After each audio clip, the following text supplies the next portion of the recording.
صاحب مشورہ ہر قسم کی شجاعت اور طاقت سے مقدم ہوتا ہے، یعنی ایک جو بہتر آ، جو مشورہ ہوتا ہے، ٹھیک ہے، وہ زیادہ بہتر ہوتا ہے۔ اس کے بعد ہم نے یہ بھی دیکھا کہ جو مشرک جاسوس تھے انہوں نے فرشتوں کو دیکھا، یہ رسول اللہ کی نبوت کا ایک اس کی واضح نشانی ہے۔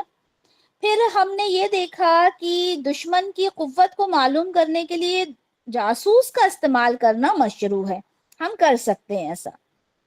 اچھا، یہاں ہم نے یہ بھی دیکھا کہ کس طرح سے انہوں نے اپنے 12,000 ہونے پر ایک تکبر دکھایا تھا، اور اس طرح کا فخر کرنا حرام ہے، بالکل بھی اللہ تعالیٰ کو یہ چیز پسند نہیں ہے۔ اس طرح ہم نے پھر یہ بھی دیکھا کہ جب لوگوں نے تبرک کے بارے میں بات کی کہ یہ جو بیری کا پیڑ ہے یہ ہمارے لیے تبرک بن جائے، اس کے لیے بھی رسول اللہ نے منع فرمایا، کیونکہ وہ بھی شرک کا باعث بن سکتا ہے۔ پھر ہم نے یہ دیکھا کہ جو رضائی بھائی بہن ہوتے ہیں ان کا اکرام کرنا مشروع ہے، ان کا اکرام کرنا چاہیے۔ اور ہم نے ام سلیم رضی اللہ عنہا کے بارے میں دیکھا، اور ہم نے جو درید بن اسمہ تھے ان کے بارے میں ہم نے یہاں پڑھا۔ اس کے بعد ہم جو 14 واقعہ ہے، 14واں واقعہ ہے، وہ دیکھتے ہیں کہ طائف کا محاصرہ کیسے کیا۔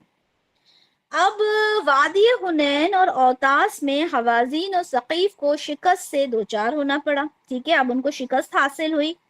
اب ثقیف اور ان کے بعض دوستوں نے طائف کا رخ کیا اور وہاں قلعہ بند ہو گئے۔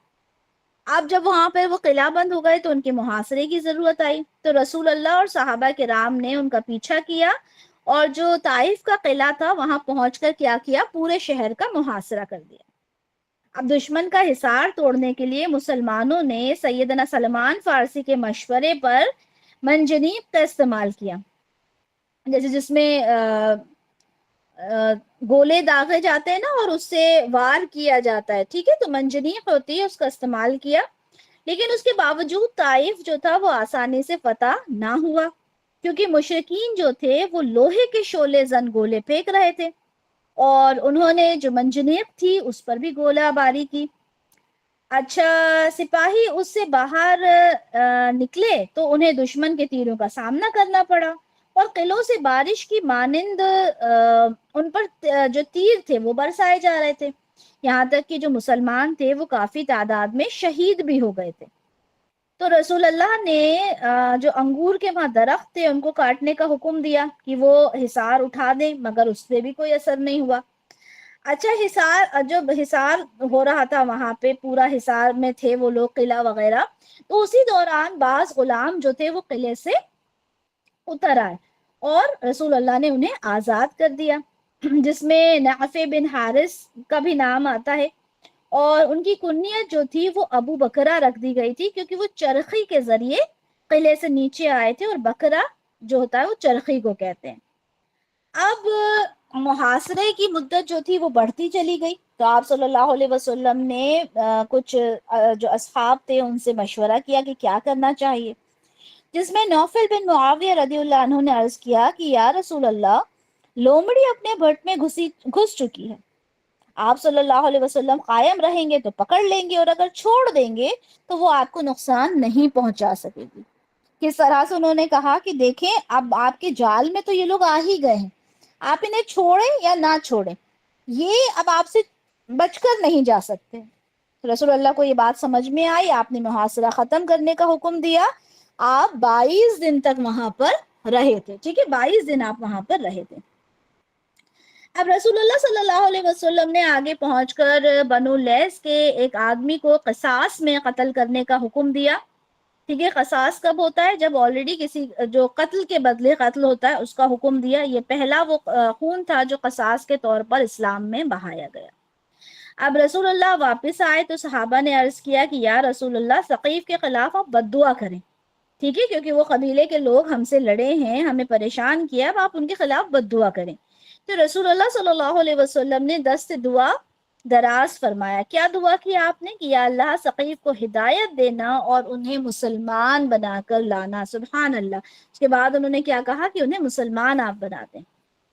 اب طائف میں 12 صحابہ نے جام شہادت نوش کیا، ٹھیک ہے، طائف میں کتنے شہید ہوئے تھے صحابہ؟ 12، جس میں سے 7 کا تعلق قریش سے تھا اور 5 کا تعلق انصار سے تھا، جس میں عبداللہ بن ابو بکر صدیق رضی اللہ عنہ بھی شامل تھے، جو کہ زخموں کی تاب نہ لا سکے اور جن کا مدینہ میں انتقال ہو گیا۔ اب یہاں پر دیکھیں، ہم نے یہ دیکھا اس میں جو مین جو محاصرہ ہوا تھا طائف کا، اس میں جو مین پوائنٹس تھے وہ کیا تھے کہ محاصرہ طائف کے دوران رسول اللہ نے ابو بکر صدیق رضی اللہ عنہ سے فرمایا، اپنے خواب کے بارے میں فرمایا کہ میں نے دیکھا کہ مکھن کا بھرا ہوا پیالہ میری خدمت میں پیش کیا گیا، ایک مرغ نے چونچ مار کر اس کو گرا دیا۔ ابو بکر صدیق رضی اللہ نے عرض کیا کہ میرا نہیں خیال کہ آپ ان سے جو ارادہ رکھتے ہیں آج اسے حاصل کر سکیں گے، یعنی آپ ایک کامیابی کی طرف، ایک فتح کی طرف جانا چاہتے ہیں، لیکن وہ کامیابی ابھی آپ کو حاصل نہیں ہو سکتی۔ یہ اس کی تعویل انہوں نے کی، جس پر رسول اللہ نے کہا کہ ہاں میرا بھی یہی خیال ہے کہ ابھی ایسا نہیں ہوگا۔ اچھا، پھر اس کے بعد محاصرہ طائف کے دوران جو غلام رسول اللہ کے پاس قلعے سے اتر کر آئے تھے، اہل طائف نے جب اسلام قبول کیا تو ان کے مالکوں نے بھی مطالبہ کر دیا۔ اب یہ جو غلام تھے یہ تو آزاد ہو گئے تھے، کیونکہ رسول اللہ نے کہا ہی یہ تھا کہ بھائی جو لوگ غلام اگر آ جائیں گے ہمارے پاس تو ہم انہیں آزاد کر دیں گے۔ اب جو سردار ان کے مسلمان ہوئے تھے انہوں نے کہا کہ بھائی ہمارے جو غلام ہیں انہیں واپس کر دیا جائے، لیکن رسول اللہ نے اس بات سے منع کر دیا کہ نہیں، اب وہ تو یہاں سے آزاد ہو گئے۔ پھر جب محاصرہ طائف ہوا تھا اس کے دوران رسول اللہ کے لیے 2 خیموں کا اہتمام کیا گیا تھا، ایک میں ام المومنین ام سلمہ رضی اللہ عنہا تھی اور دوسرے خیمے میں ام المومنین زینب رضی اللہ عنہا تھی، اور آپ اس کے درمیان نماز ادا کرتے تھے۔ ثقیف نے جب اسلام قبول کیا تو عمرو بن امیہ رضی اللہ عنہ نے آپ کی جو جائے نماز تھی وہاں پر ایک مسجد تعمیر کروا دی۔ ہو سکتا ہے کہ جو آج ابن عباس رضی اللہ عنہ کے نام سے مسجد ہے وہ وہی مسجد ہو۔ اب یہاں پر دیکھیں کہ اللہ تعالیٰ کا حکم نافذ کرنے کے لیے رسول اللہ کو کتنا زیادہ حزم و عزم کا مظاہرہ کرنا ہوتا ہے۔ اس کے بعد جو مشورہ ہے، کہتے ہیں نا مشورے میں خیر ہے، رسول اللہ بھی اپنے اصحاب سے مشورہ کیا کرتے تھے اور ان کے اکارڈنگ ہی کوئی فیصلہ لیا کرتے تھے۔ اس کے بعد ہم نے یہ دیکھا کہ جنگ میں احقاق حق اور ابطال باطل کے لیے جدید ترین اسلحہ استعمال کرنا مشروع ہے، یعنی حق کو حق سے ملانے کے لیے اور باطل کو باطل سے ملانے کے لیے اسلحہ کا اگر استعمال کیا جائے تو وہ جائز ہے، وہ مشروع ہے۔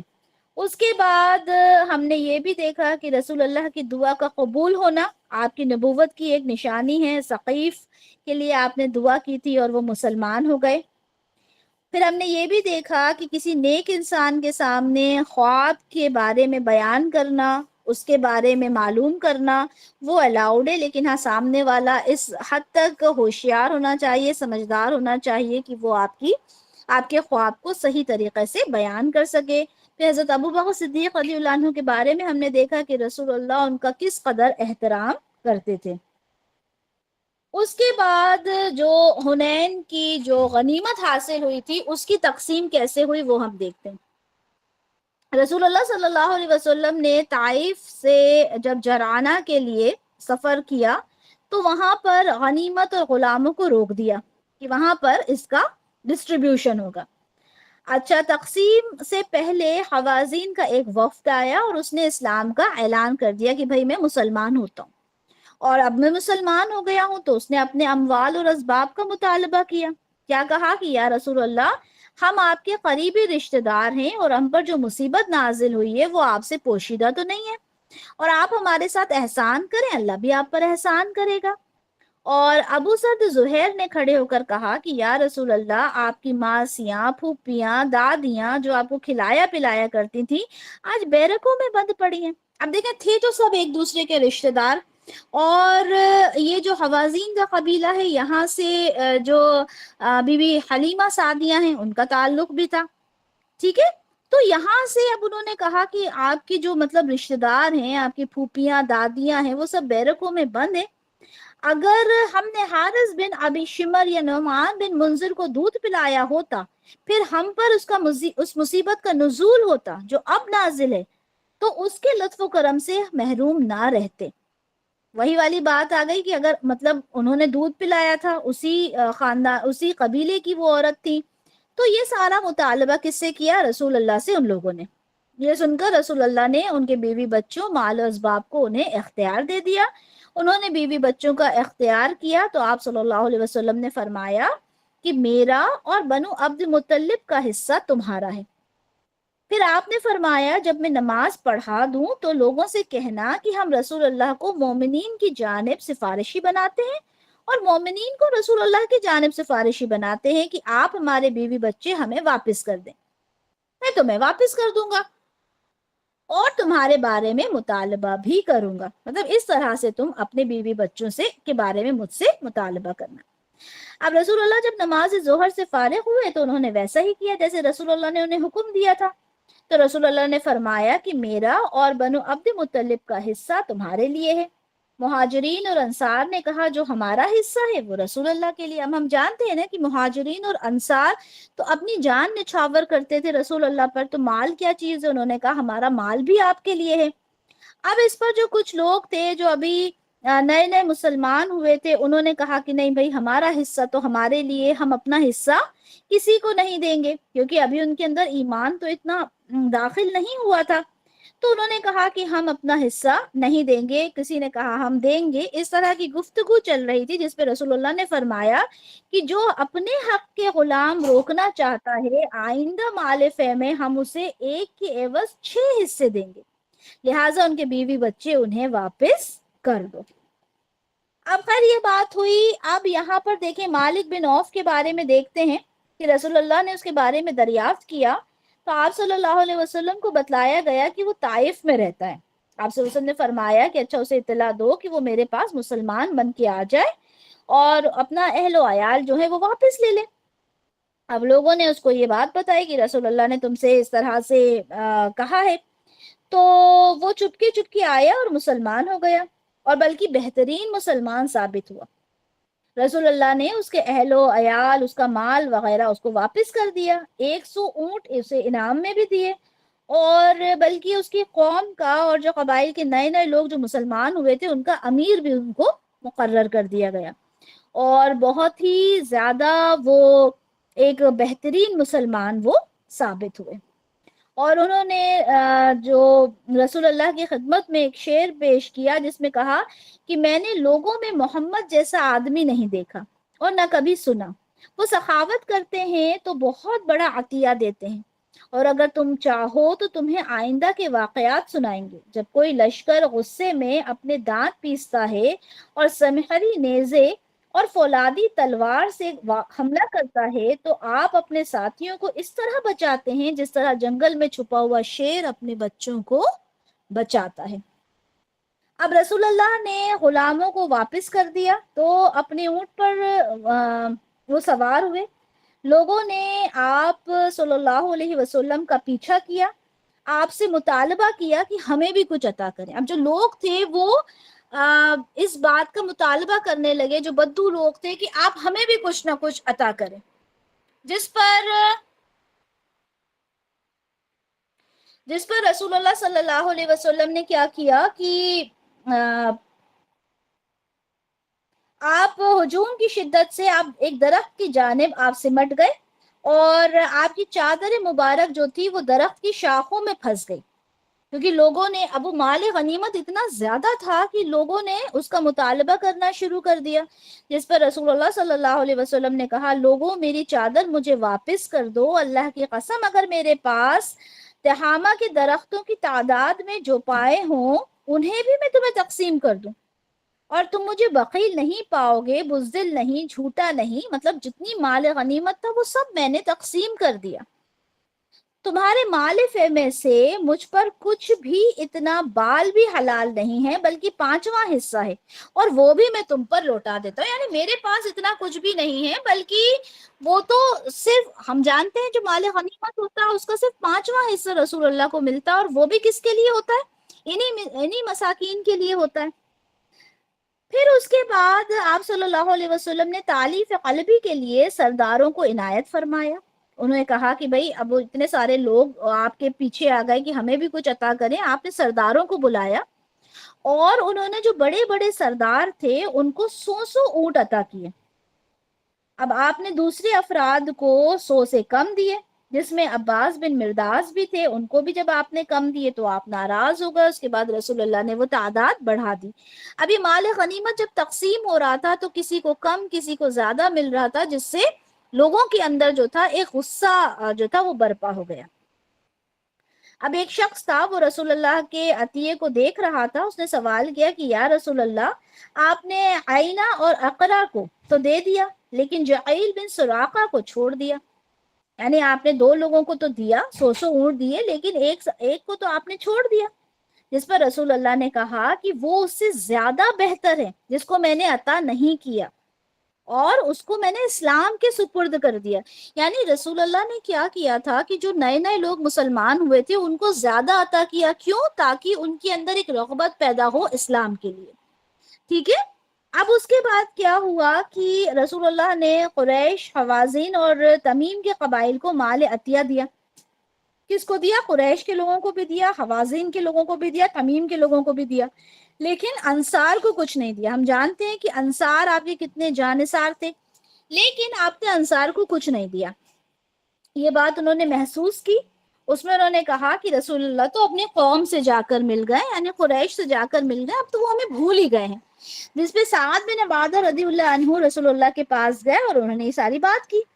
تو رسول اللہ نے کہا اچھا اس بارے میں آپ کا کیا خیال ہے؟ تو سعد رضی اللہ عنہ نے کہا کہ بھئی میں بھی تو انہی قوم کا اسی میں سے ایک آدمی ہوں، ایک فرد ہوں.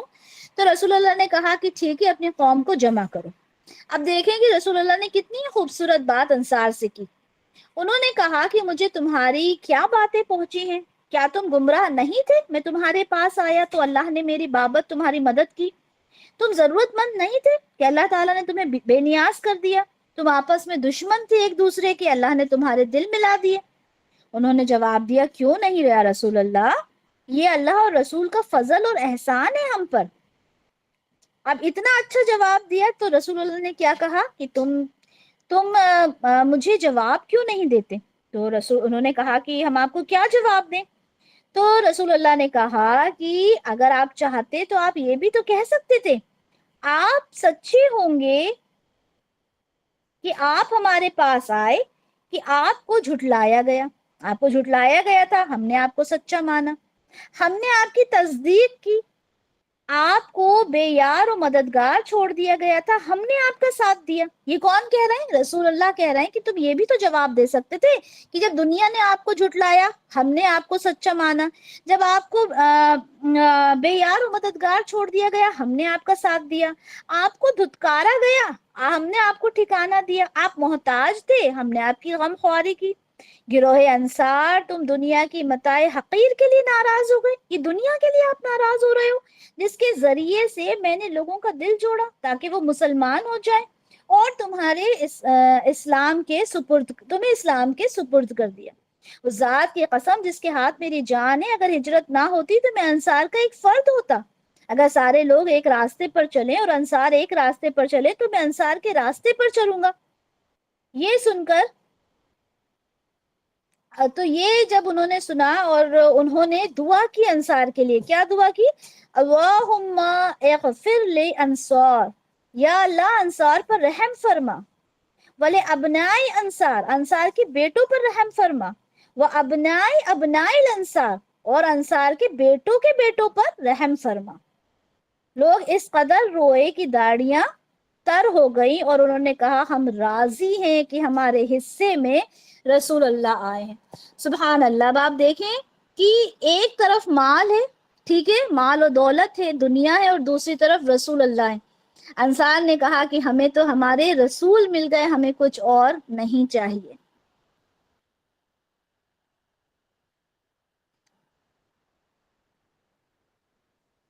آگے انشاءاللہ آگے کا لیکچر ہم بعد میں پڑھیں گے کیونکہ وقت بھی زیادہ ہو رہا ہے.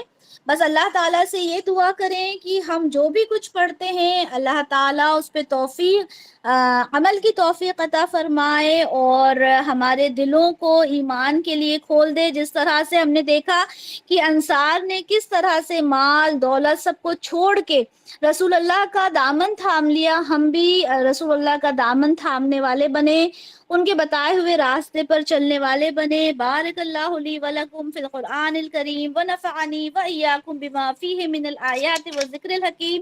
سبحانک اللہم وبحمدک اشہد ان لا الہ الا انت استغفرک واتوب الیک. جزاک اللہ خیرا کثیرا وحسن الدنیا والآخرہ. السلام علیکم ورحمۃ اللہ وبرکاتہ.